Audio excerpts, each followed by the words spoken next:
How do you answer Jesus when he asks you, do you love me?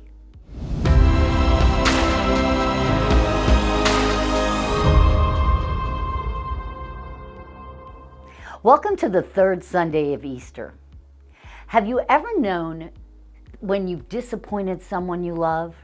Do you remember how that feels? You know, Peter knows he did that. So let's review Peter's experience with Jesus. First of all, he agreed he was called to follow him. Then he spent 3 years of his life learning from the Master himself. The time came and he was called the Rock. Jesus told him, I will build my house upon you. And then Jesus came into Jerusalem. He saw him ride in triumphant into Jerusalem like a king. But then he was arrested and he had a death like a criminal.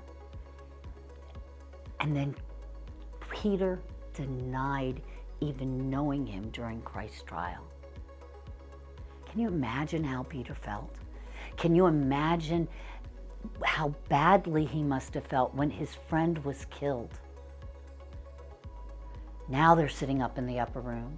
He's with the other disciples, and they're all going over what happened with Christ's death. And Jesus enters that room, and he offers peace. Not the peace that earth gives them, but the peace that only God himself can bring. They must have been dazed and confused. How could this be? He's come twice. Jesus has now come twice, but he keeps leaving, and he couldn't understand. I bet you he was dazed, confused. So what does Peter do? He goes back to what he knows. He's a fisherman.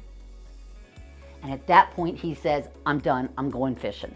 And 7 of them head out and they start to fish. And they go out to what they used to know and they catch nothing. Coming back with empty nets, John looks on the shore and he says, is that Jesus? Peter instantly wraps himself up, gets out of the boat and races to the shore. He doesn't worry about the boat. He doesn't worry about the empty nets. And Jesus tells them, go ahead and fish. And by the time the others get to the shore, the nets are so heavy that they can barely drag them. Peter then sits down because Jesus has made a feast for them. There's grilled fish and bread, and they sit down. And Peter and Jesus are finally talking, just the two of them. What amazes me when Jesus talks to Peter, he doesn't call him Simon Peter. He calls him Peter, son of John. It's like he's going back in time. And he goes to Peter, son of John, do you love me? And Peter says, yes, Lord. You know I love you. But Jesus is talking about a higher love. See, the English language is so limited, we have one word for love. The Greeks have 7. Jesus is talking about a love that's agape love, what we call the Father's love. Encyclicals have been written about this kind of love. But Peter can't answer with agape love.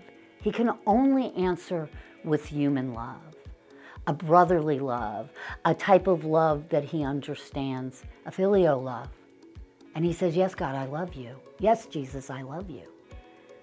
But God gives him one more chance.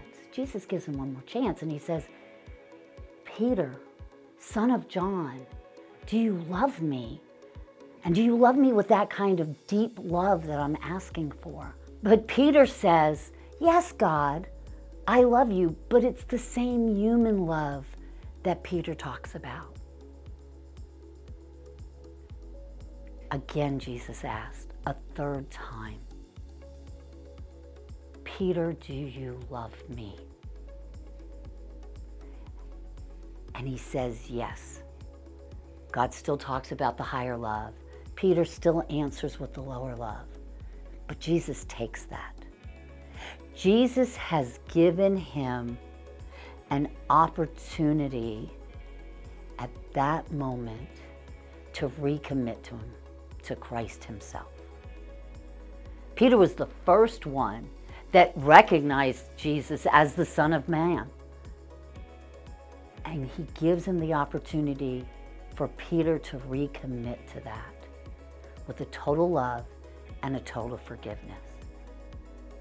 He may not have gotten it in the gospel. That's okay.